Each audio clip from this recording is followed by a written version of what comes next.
Show. Living on the water is the only life we know.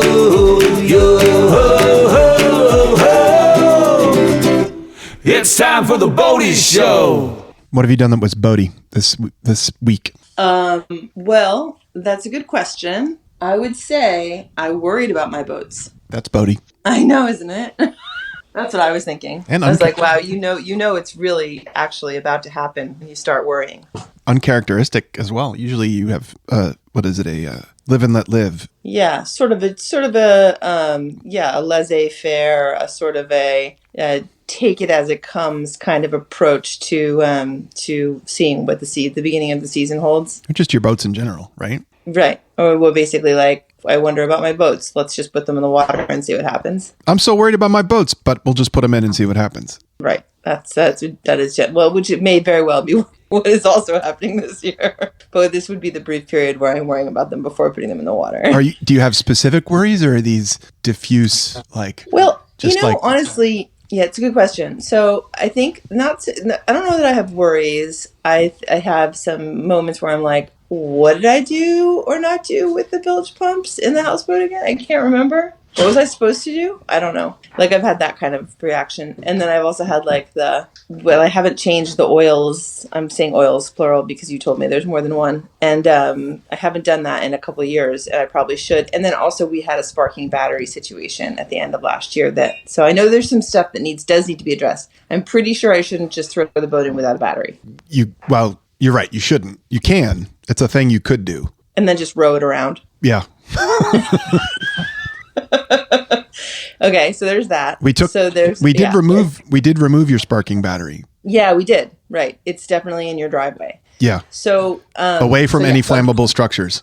Right. So that's on the radar. It's on the radar as something to.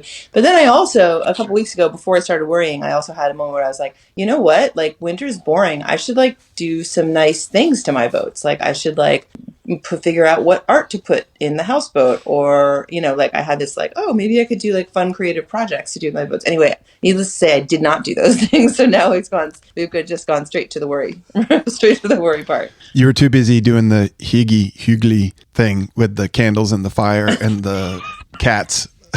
Yeah, it's true. I was too busy lighting candles, basically. Yeah. Yeah. How about you? What about you? Well, you're like doing cruise stuff, right? Yeah, we're back on the water. I had a good content moment. Something happened, and then I was like, "Oh, this is awesome," because it was good content. This is like the life of a boating podcaster. Is that? Let's hear it. So, I am way downriver with freshman or novice 8, so 8 rowers and a coxswain. Way downriver. Given that it was the second week we were on the water, and they were doing well, which is why we went, past Hippo Rock and to the other side of the island, which is a milestone on this section of river. All of a sudden, the stiff, tight, like got to use 2 hands to turn the steering wheel steering became no steering.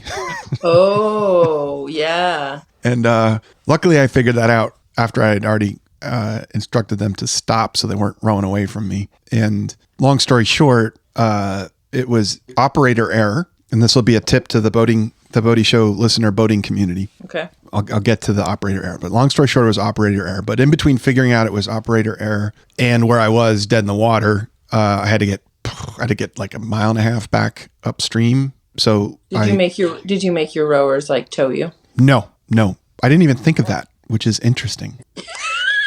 Forget I said a word. No, that's definitely something I got to remember for next time.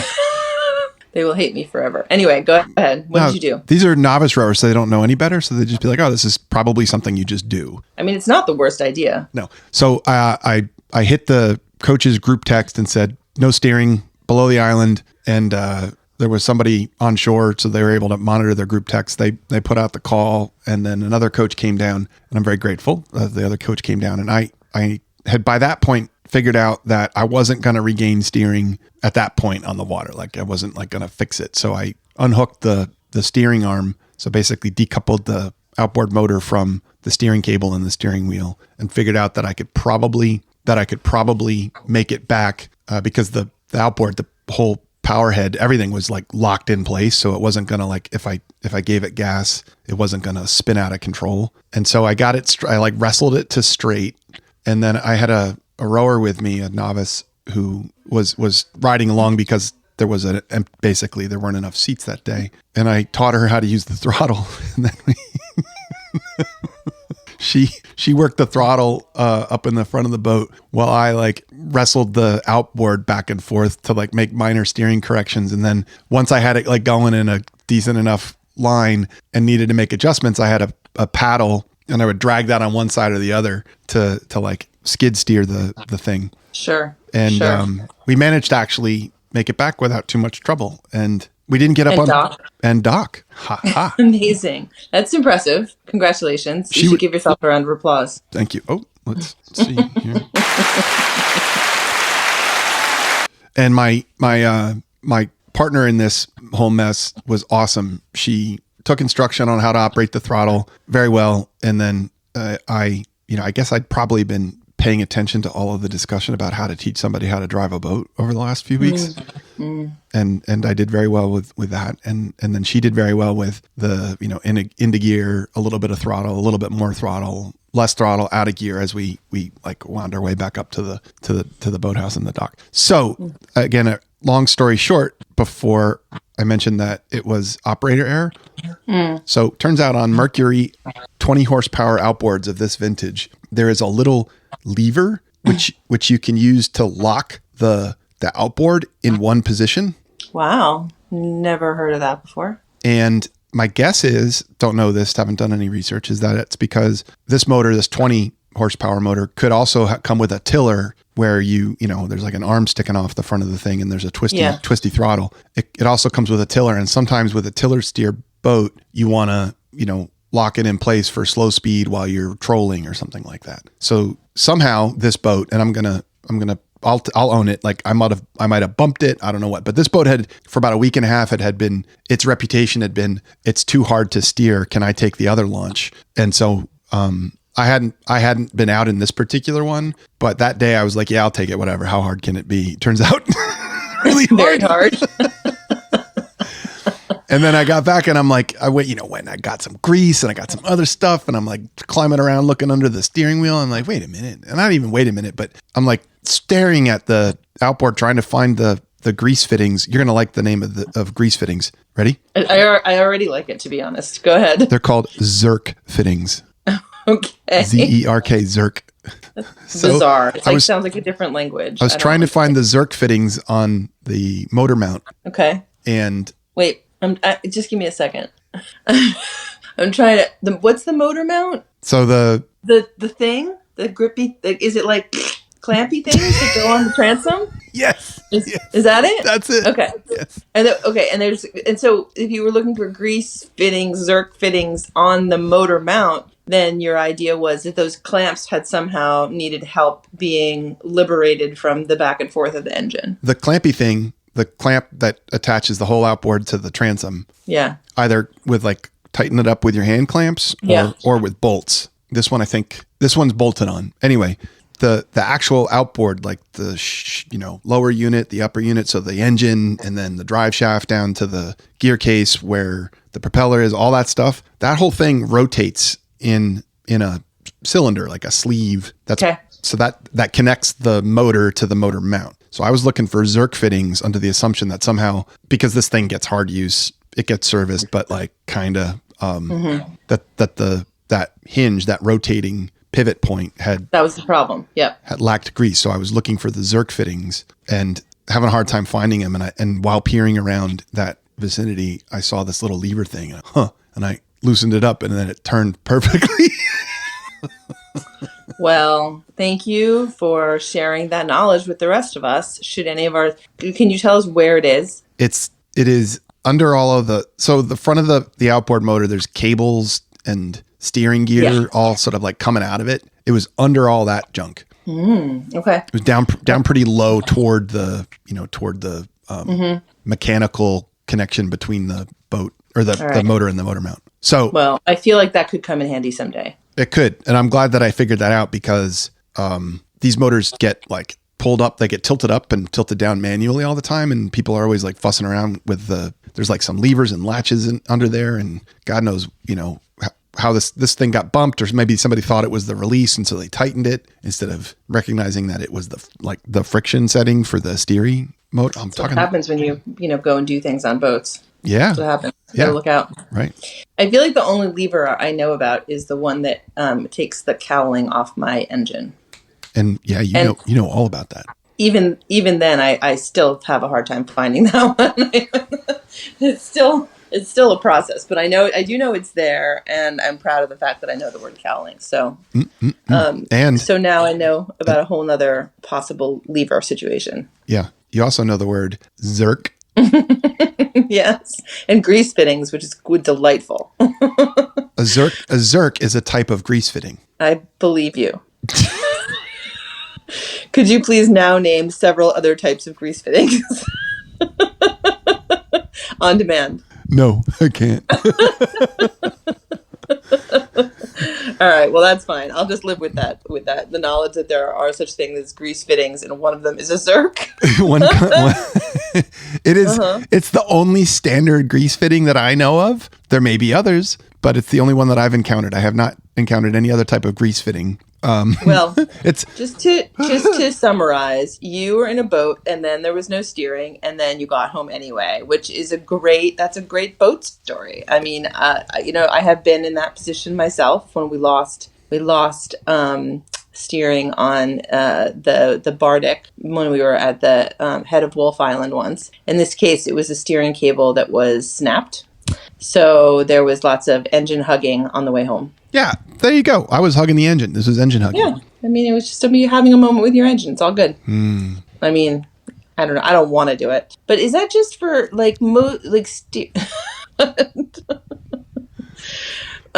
I'm just trying to think. How common is that? Like steering cables, I could see how you could have a problem. Steering cables. But most boats don't have that anymore, do they? Steering cables? Or do they all have that? They all have that. Is it like hydraulic steering? There are two different types of steering in small boats. There is cable steering and hydraulic steering. Is hydraulic steering still a cable or no? It looks like a cable, but it's not. It has water and fluids inside. Yep. I'm just guessing. I'm trying to guess things quickly before you say them. Why are you doing that? Because it's that when your brain is in that mode of like trying to figure something out, then you got to like spit it out real quick before you hear the real answer. Yeah. Okay. All right. That's interesting. That's interesting. I feel like hydraulics would have a lower chance of breaking and making you hug the engine on the way home, except that of course the fluid could go somewhere. Yeah. Do you carry hydraulic fluid or steering fluid around with you when you go places in boats? I don't have any hydraulic fluid in my life. I'm sorry. I don't have any hydraulic steering in my life. I do have hydraulic fluid in my life, but it's not for steering. I was still trying to get my head around that statement. Okay. I don't have any hydraulic steering in my life. Really? No, none of my... All your boats have regular just cable? What about like your Eastern just has steering cables? Yep. And my Seaway? Almost certainly. I love that I expect you to know that. As if there's like a sign on the side. I cannot fathom the circumstances under which your Seaway would have hydraulic steering. Okay. All right. Well, let's leave it there before we get sucked into a whole hydraulics. No, we're gonna talk about this because if we're talking about hydraulics and hydraulic steering, it means we're not talking about our feelings. So we're going to talk about this. I mean, you never know. Hydraulic steering is warranted and justified when you have a really big motor that can generate twisting forces that would create a situation where it would instead of you being in control of the really big motor, turning the wheel, which pushes the cable through the cable housing, kind of like changing gears on a bicycle. That's how the same principle, right? The cable moves through the cable housing to do some stuff. Oh yeah, that makes sense. Yep. Cable steering is the same way, except instead of, in this case, instead of shifting a gear or actuating a brake on your bike, it's moving a rod which steers the motor back and forth. Anyway, there's something called feedback, which is when the motor spins based on its cylinders reciprocating and going back and forth, or based on the direction the propeller steering or something like that. It'll actually push back on the cable instead of just behaving and not pushing back on the cable. So you can get hydraulic steering to to counter that because hydraulic steering, for whatever reason, has less feedback. Also, hydraulics are a better way to transmit force than a cable for a big heavy load, which is why you have hydraulics on like bulldozers and Okay. stuff Can like I that. ask a couple of clarifying questions? Yeah. Would you have hydraulic steering? It makes it sound like it's more important on an outboard engine than it would be on an inboard or an IO. Yeah, probably. At least for small boats and for pleasure boating. I would say for big boats, the steering is almost certainly hydraulic if it's not electrically actuated, because you don't want to run a cable like really far or through lots of tight turns and stuff. So you'd route a hose to go from the pump, which moves the fluid through the hose. So with hydraulic steering, you've got a steering wheel, and when you turn the wheel, that actually actuates a pump, which pushes fluid into the hose or pulls fluid out of the hose. And when it pushes fluid into the hose, on the other end, that gets transmitted into pushing a ram, which then turns the motor. And how are you feeling about all of that? It matters not. Are you feeling nothing? It matters not how these things are completely separate. My feelings are separate from these facts, these empirical That's fine. I'm not going to force you to talk about feelings. It's fine. You can just relax over there. I really thought there was more hydraulic steering in our collective lives than what I am now learning. And also, I don't care. So let's go. Great. I only care if it works. That's all I care about. I thought in my mind, I was like, oh, it's a good thing we all have hydraulic steering now. That must be why our cables aren't breaking all the time. But I was wrong, which is, as you know, happens all the time.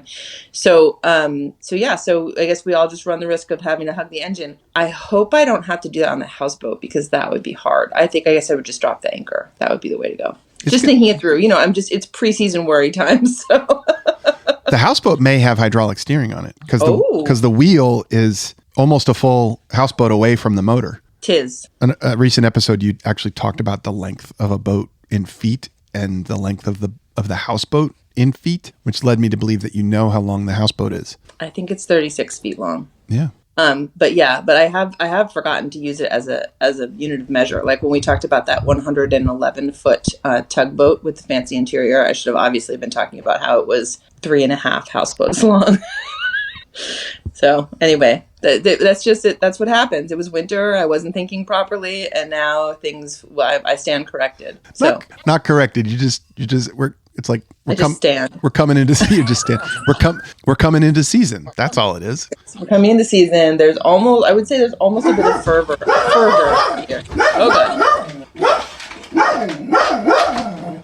It's okay. He brings the mail every day. Okay. It's the dog cacophony. I would say there's some spring fever going on. Like I keep looking at all the open water and being like, why aren't the boats in? And we've had some warm days. So I get that, like, why aren't the boats in? Like that. Yeah. So it sounds like in my head. It's coming. It's like, it's going to break real hard, real fast. Cause this has been a colder winter than the last few. It has. Yeah. All right. Hey, we have another segment.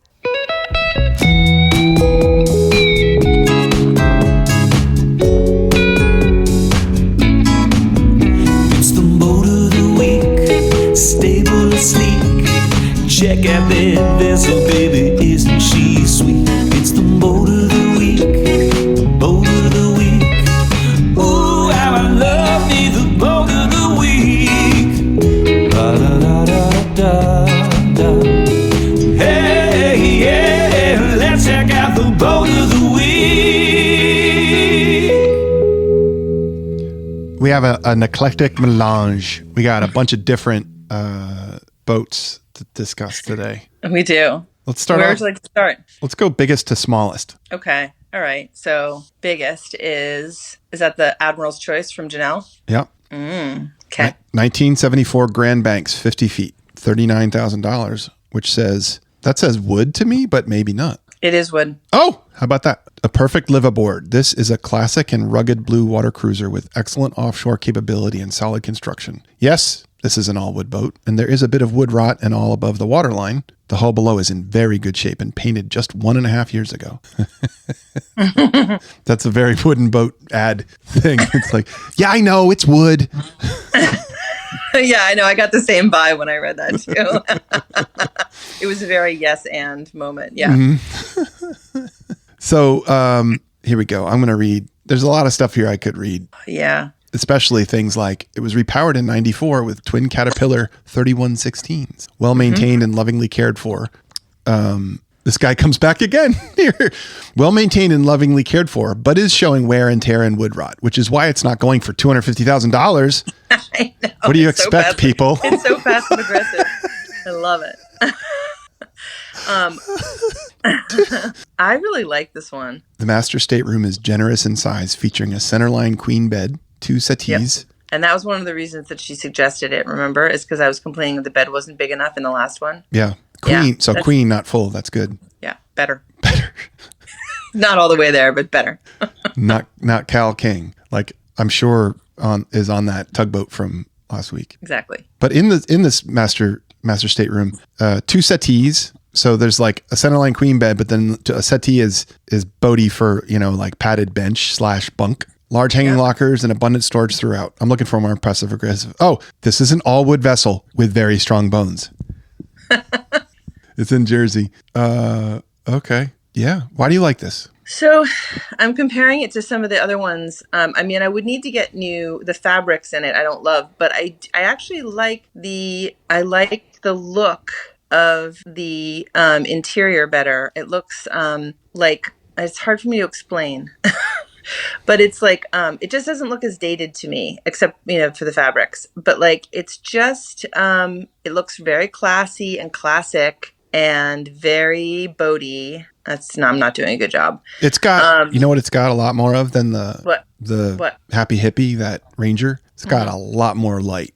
A lot more light. That is very true. That could be what I'm reacting to partly as well. But I like just the all wood. I don't like the combination. The Ranger had all that like white with wood trim. And I just, visually, I find that to just be like this really kind of dated in a bad way kind of look that I personally don't love. And this has less of that and has more just all wood with like some brass fittings and stuff that just look nice to me. I agree. appreciate that. How do you feel about cars with wood trim? Well, there's nothing better than that, as you know. An AMC Interesting. Eagle. AMC Eagle station wagon, preferably with wood trim, is the apex of all automotive moments in the entire world. So, and I actually grew up driving a Oldsmobile Cutlass Supreme with wood trim. So, yes, I'm a big fan. So it's not that it's something with wood trim that gets you. It's that specific combination of like white, kind of like, I don't know what you call that material. It's the white with real wood trim. I just don't like it. Now, with that said, if you did what they did with the Oldsmobile and just applied like vinyl fake wood trim all over the boat, I might like that. It's hard to say. I mean, there's a lot of ways to go, and that might be one of them. But like, look at the cute little bunk beds. They're all wood. And then I noticed that they're using more of the white stuff with the wood trim in areas that are going to get wet. So I'm going to accept that as just somebody thinks it's a good idea, and they're probably right. Like the, shall I say, Flybridge? Look at you. Shall I? Am I right? You are.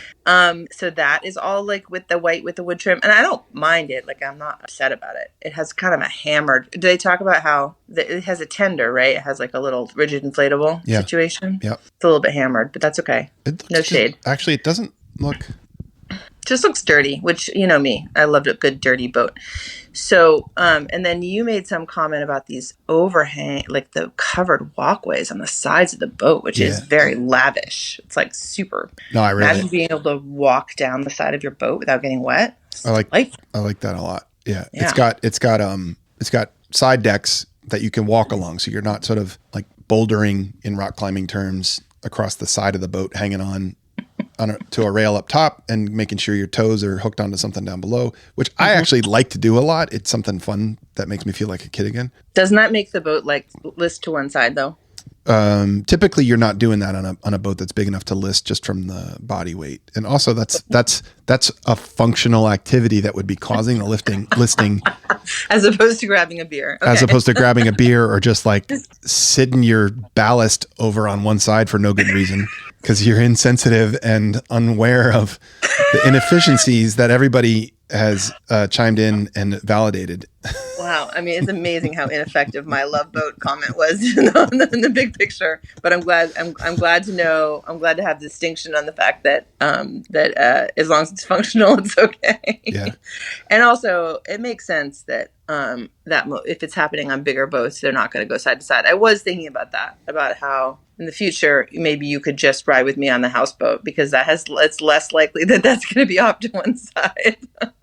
Let's do that. Okay. Yeah. I like your refrigerator too. That's kind of nice. Do you see that? No. It's kind of nice. It has wood around it. It looks. That's it.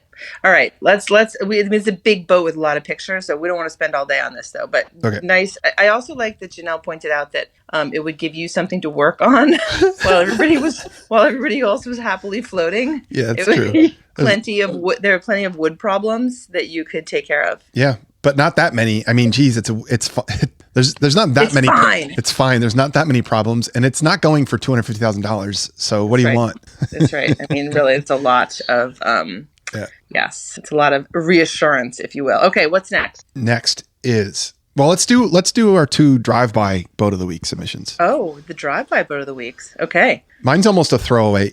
It was is about a 20-foot Sea Ray bow rider, nondescript, and it had a good cover on it, which is a big deal for me because often boats don't get covered well, which makes them a lot less fun because it's just like a lot more self-inflicted stuff you got to deal with. Had a good cover on it. It was an IO, it was on a trailer, and it was behind a automotive repair shop. Clearly, owner or friend of owner parked it there because they've got a place to store their boat, so they just parked it there. So I drove by that. I didn't stop because I was in a significant traffic situation. Mm-hmm. Yep. And I didn't turn around and go back because it wasn't that cool.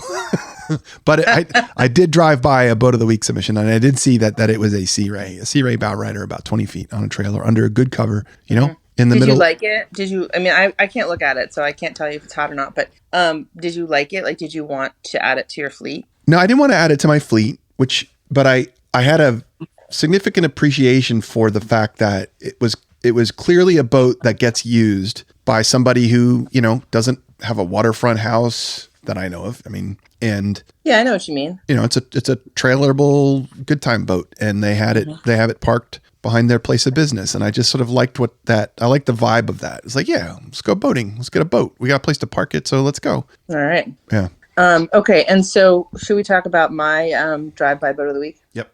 And just in case anyone hasn't already figured this out, Jeff and I made this up today. And it's clearly a version of boat of the week where we just drive by a boat. This is it's like March. Okay.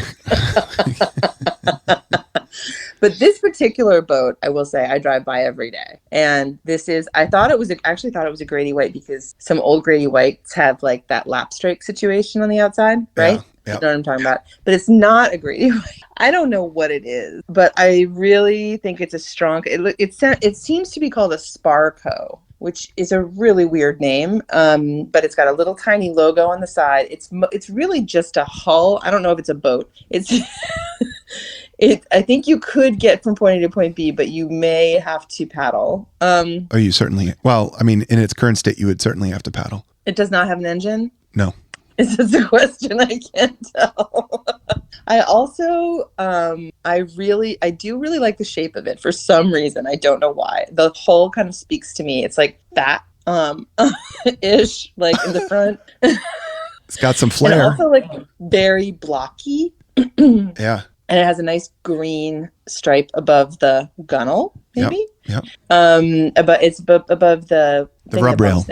Thank you. It has a trailer. And it has very nice railings both on the bow and the stern for gripping and leaning, and it has half of a windshield, which I feel like could be useful in many ways. I mean, the extra air conditioning. I mean, the wind's just going to go right through, and then that one windshield that's left on the left-hand side is shattered, which just would make things more interesting. I feel like.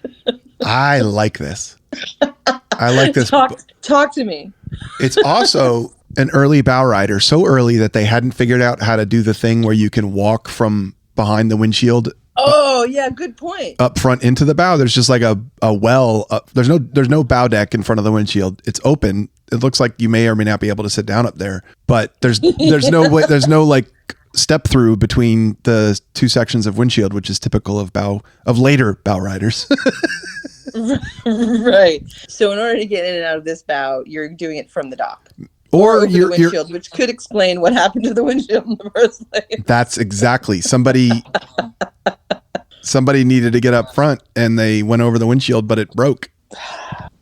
Well, I think that this would be an exciting ride, don't you? I'm going to say this is like a 69. Yeah. 69 to 70. That would explain why I like it so much. That would explain it right there. Yeah. It also has a pirate sticker on it. Did you see that? Yeah, on the starboard side. Yeah, it has a pirate sticker right under the shattered windshield, which fills me with joy. It's got a bunch of tape on the cutwater. What's a cutwater? The pointy sharp bit of the bow. Oh yeah, look at that. Nice. I like this thing. Yeah. It's probably got some hull cracks, which isn't good, but I like this thing. This thing, when I see this, I'm like, oh, it needs me. I know. I love that. I love that that's your reaction. I mean, for some reason, I drive by this boat all the time, and every single time it catches my eye. So I'm thrilled that we found a way to get it on the show, and I'm even more thrilled that you like it so much. I also just want to say, just a note, like this little place where I pulled in, they have a bunch of boats and I don't know what they're doing there. Like, I don't think they're selling boats. I don't know if they really necessarily they don't store a lot of boats. Like, it's not really boat storage, but all of a sudden there'll just be like boats there, which, means obviously I'm going to pull in and stop if I like the boat. But they always give me a little attitude if there's someone there, kind of like, what are you doing here? These boats aren't for sale. And I'm like, says who? Little do they know. They're clearly not in the boat business, because if they were. I know. I love the fact that there's no way I'm going to buy any boat. And yet I'm sort of outraged by the fact that they don't want to sell it to me. On principle, every boat is for sale. Exactly. Thank you. So anyway, I did get pulled into this one little place, and this is what was happening there. And there she is. I don't even know what to call her except Sparko, I guess. Yeah. All right. It's called the Sparko. All right. Thank you for sharing that with me. All right. So we've done the Grand Banks, the Sea Ray, the Sparko, and Captain David came through. Oh, yeah. I haven't seen and emailed us Captain David emailed us he emailed a second one. He must have known we were recording. We're going to do 2 submissions from Captain David. All right. I've got the first one. It says, not a sweet 16. I'm about to click. I have yet to click on this as well.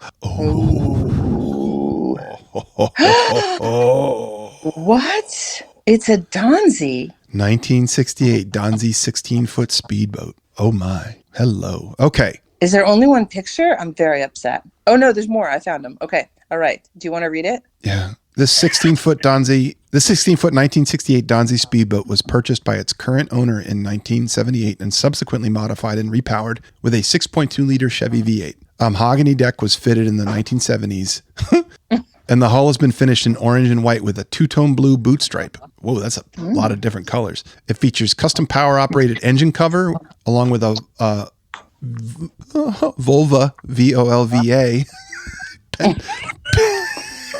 okay. Penta duo prop outdrive. I'm so glad you're reading. Seriously, adjustable trim tabs, stainless steel seats, and gray vinyl upholstery. Man, this thing's got a lot of different colors. This Donzi is now offered on behalf of the owner with a single axle trailer, anchor, blah, blah, blah. So let's talk. An emergency oar. Let's talk about what she looks like. She looks like a 70s basement rec room. But with like really beautifully sort of varnished plywood finishing. So she's like it looks like plywood, doesn't it? Yeah, I think it's a mahogany veneer that just got glued to the deck. So it's a long, pointy speedboat, long 16 feet. So it's a really pointy speedboat for 16 feet long. There are 2 seats, passenger, driver, set way back. Ooh, driver's seats on the left, like in a car, instead of on the right, like most boats. Interesting. Oh. And then right behind them is a bench seat with sort of wraparound bolster cushioning. And then behind that is a bright red, 70s style, like muscle car. Snorkelly? Muscle car hood scoop situation. So like the whole back of the boat whole back like fifth of the boat is this red fiberglass cover. This must be what's motorized because like definitely going to push a button and lift that thing up because it's so cool. And in the middle, there's like a hood scoop like you'd have on a muscle car back in the day. And then on either side, the deck transitions into these sort of air scoop situations. And it's all like nicely curved and sort of, it almost wraps around the rear seat. Yeah, there's a lot more copy here. The teak deck, which was applied, the mahogany deck, which was applied in the 70s when this thing was still new, and they were like, make it more 70s. Oh, back to wood trim, right? We were just talking about wood trim with the other boat. Yes, exactly. This is sort of like your this is not like your AMC. No, they're not. There are similarities and differences. It looks to me like this long pointy bow got, and then like the side decks got some really thin mahogany veneer glued down on it. So there's like longitudinal wood grain over most of the top surface of the boat, except for the back part, which is a bright red muscle car hood scoop situation. Yeah, it's an orangey. It's like a hot lobster orange. It's very nice. And I did finally find a picture with the blue boot stripe, which I also like. It's quite the contrast, the blue boot stripe to the rest of it. This is, you said this is the hot lobster orange. This is definitely a racing lobster boat. Like if lobsters raced boats, they would race this. I mean, this is delightful. It's different. It's gorgeous. It's a Donzi. It's like, I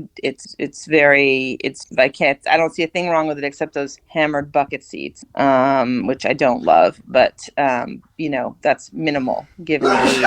Bless you. Man. Oh God, are you okay? Yeah, I'm just sneezing. My guess is I also want to point out that I was initially saying that there was only one picture, but not only are there like 40, but then there's another 171 pictures at the bottom. Holy yeah, that's exhaustive. I mean, this person really, I had no idea you could take that many pictures of a boat, but man, it is nice to look at, isn't it? Yeah. Do you remember the fastback Mustangs of the early 70s? Sure. This looks like that, like the Mach 1 Mustangs. Yeah, but with like, it's got with the wood situation added, it makes it even hotter. Yeah. My guess is that the guy that owned this also owned one of those, like a 72 Mach 1 Mustang. Like right before Ford started killing horsepower because of the gas crisis. So that would have been 71. Yeah. Okay. It's got a really interesting shape when you look at it straight on from the bow. Dude, it looks a lot bigger than 16 feet in these pictures. Yeah. Wild. This is very unusual and I like it a lot. I would definitely drive this to work. Current bid $8,000, 4 days to go.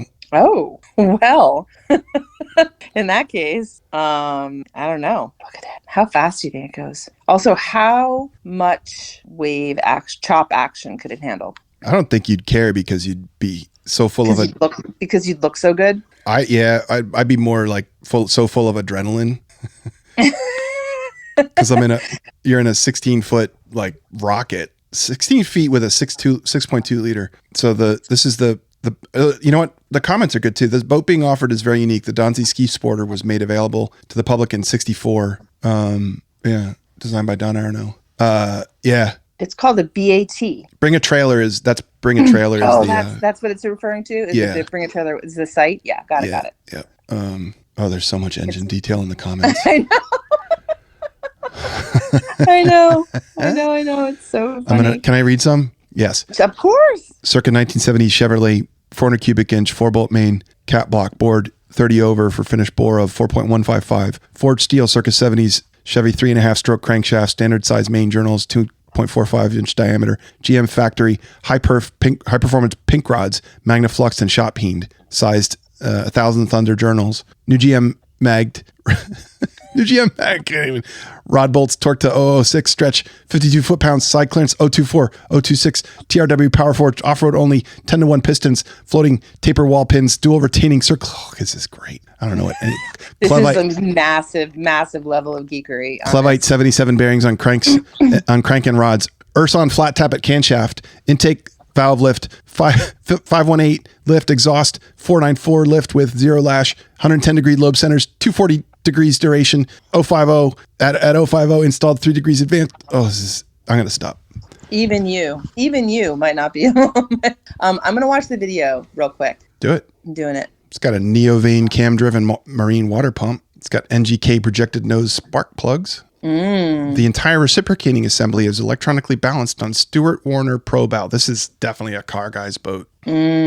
Probably not a car girl. That is a very nice video. Also, it has a rolling tongue jack. I just want to let you know that. To go with its Volvo outdrive. Yes, there's a lot happening. Okay. All right, we got to move on. We're getting caught up. I know. Well, it's no big surprise. But yes, we have yet another Captain David. Captain David. Playing to his audience. Thank you, Captain David. Though we've This never one says, never seen one before. a Porsche 911 inspired boat. Question mark? Yep. I actually think it looks more like a new Beetle. No power, though. All right, let's see.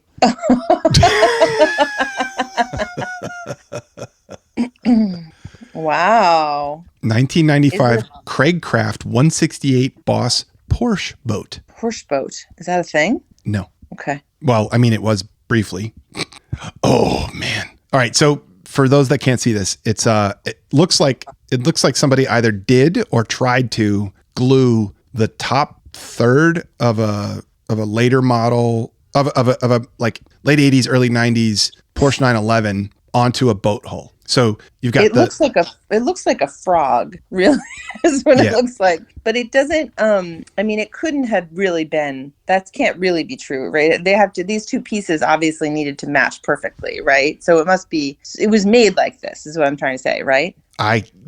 Well, here, let's read. This 95 Craigcraft 168 Boss is a 16-foot speedboat that was repowered by a GM-based 4.3-liter V6 in 2020 and is paired with a Berkeley jet drive. The fiberglass hull is finished in blue and features elements intended to resemble a 90s Porsche, including curved bodywork, round headlights, taillights. So the top looks just like they're doing everything they can to reference the 911.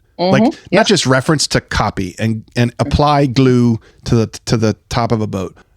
Almost like it was a Disney boat kind of thing. Like right. It does look like that. Exactly. It looks like part of a ride. Yeah. Like Water Funland. Additional features include white and blue vinyl upholstery, which we always like, front and rear bucket seats, center console, clear windshield, a ski pylon, and a Bluetooth-capable dual electronic stereo. That's an update.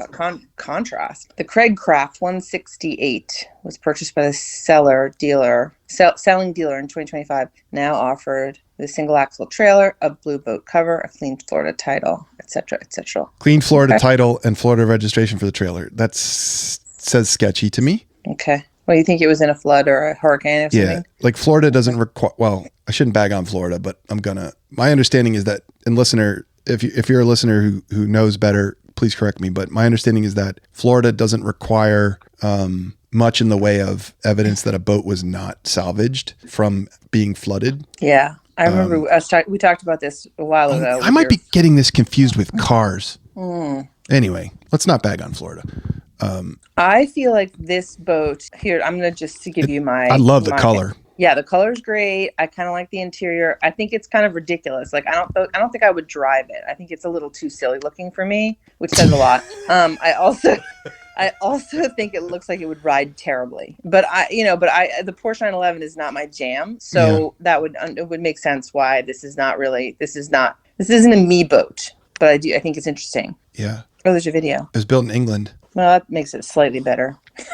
Oh, I'm watching it drive around now. It's bouncing up and down a little. It looks ridiculous on the water. I love it. I actually love how much it looks like a frog. It's kind of making me happy. Right.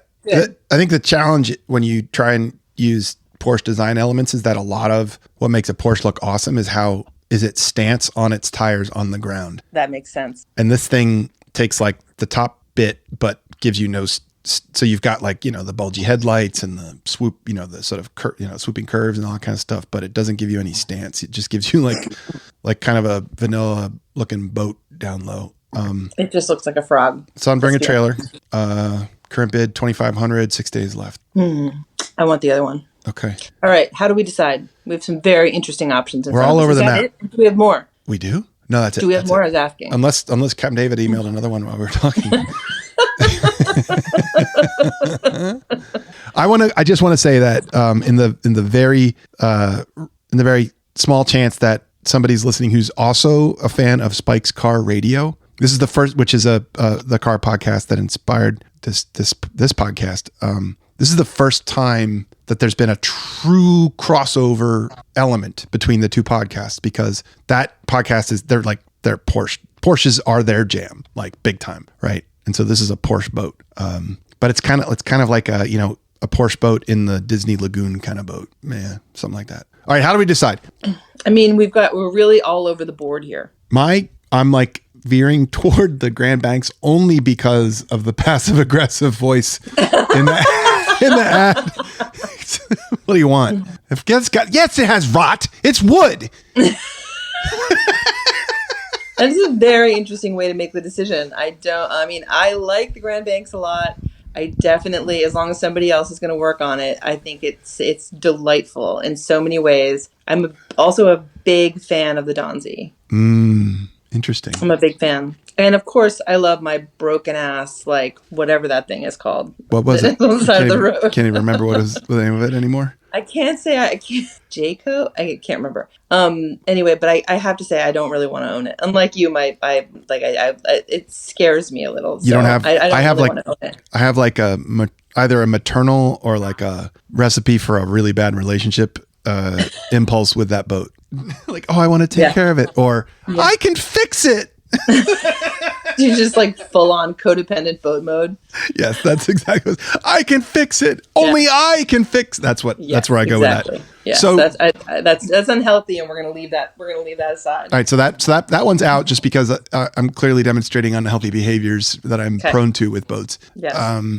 We're gonna. But you also still self-identified that, which is very wise. We're talking about our feelings now. I can't decide between the Donzi and the Grand Banks. Are you just waiting for me to decide? Should we flip a coin? No, because we have an objective decision-making process. And flipping a coin would somehow like corrupt that. It would be giving into the. Okay, well then let's do this. Okay, I mean, let's not be so literal and just be a little more creative and say, I mean, the Grand Banks looks like you're going to have a great time being in a boat house. It's a housey boat. Yes. And the lobster red wood veneer Donzi situation is just like a party. It's just a party. So I've got to go with the Donzi. I think that really my only interest in the Grand Banks is the passive aggressive voice of the copy.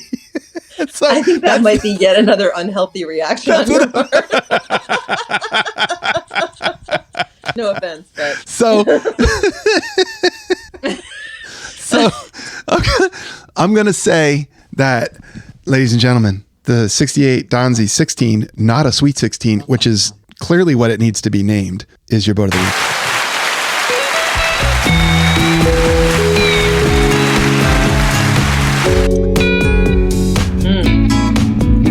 It's the boat of the week, stable and sleek. Check out that vessel, baby, isn't she sweet? It's the boat of the week.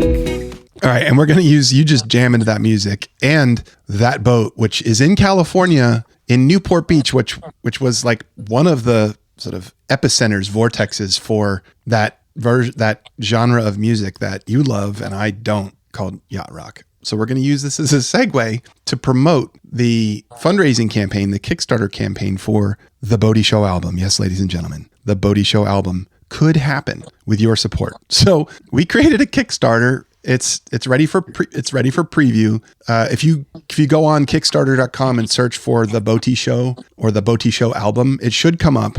And it's a modest fundraising goal. So Jay's going to produce we're going to write with Jay, and Jay's going to record and produce an album, 5-song EP, as Jay tells me.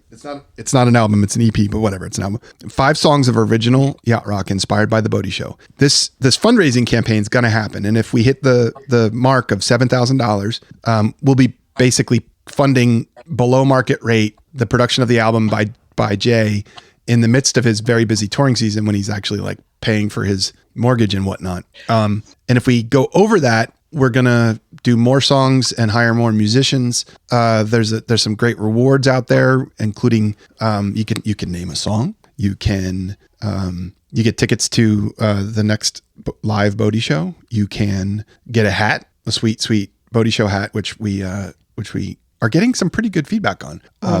My friend Alex's daughter tried to steal his, and she's like a very, very fashionable kid. That's a good sign. Yeah. She's in college. And so like, we're going to do this. Let's see what happens. I know. I love that. I think that, yeah, I mean, if you're a big fan of the music on the show, then get involved. Go look it up. So I do think also we did have one other order of business. Oh, we did? What? The boat that is not on the top of the water, but on the bottom of the water, 600 feet underwater, to be specific. Oh, that wreck. The Western Reserve. The Western Reserve. It was discovered. And so this was an article in the Washington Post, I believe. It was reported across all outlets. It was a big deal. It was discovered after a lot of years, right? Yes, it was in the 1800s when it sank, maybe early 1800s. I should look it up. Anyway, it's a crazy story, and you sent it to me and said this must be a cargo card, and you were right. And you sent me a picture of the cargo card for the Western Reserve. Yes. And the historical facts reported in the newspaper article that I read matched the cargo card. Which is the first time we've ever ground truthed a cargo card, and I was as shocked as you. Maybe not shocked, but it was. I was not assuming that would happen. I was like, I sometimes feel like the cargo cards are just like just a little bit made up, like when somebody was like tripping on something in the 70s. But I do feel. But you're right. It matched. It was Bessemer steel. It was the right time of year. It was like the whole thing. Yeah. And it cracked in half, and they found the two halves, one on top of each other, 600 feet underwater. And there was one survivor. Yeah, one survivor. Who told the whole story. And it was not a great story. It was a story that made me want winter to last a little longer. Yeah. Well, and the story is that it cracked because, the theory is that it cracked because the steel wasn't able to handle the cold temperatures. The cold water. It was one of the first all steel vessels. Yeah. And so, yeah, they blamed the steel process at that point. Whether or not that turned out to be true, I don't know, because obviously there's lots of steel. But I don't know if anything was changed or whatever. But that was the thought at the time, because it was one of the first ones. And it had a sister ship, and that one went down a month later. And I'm going to say in very, very poor taste that because we discussed this on the Bodhi Show, if you were to donate to fund the Kickstarter, you could pick a song name, The Wreck of the Western Reserve. And I'm only laughing because it's in such poor taste to segue from talking about the wreck to trying to fundraise for the album, which you find hilarious. Which apparently. I find hilarious how darkly inappropriate it is. Oh, okay. You could have a yacht rock version, a rat rock song. I better stop with the poor taste. Oh my goodness. Okay.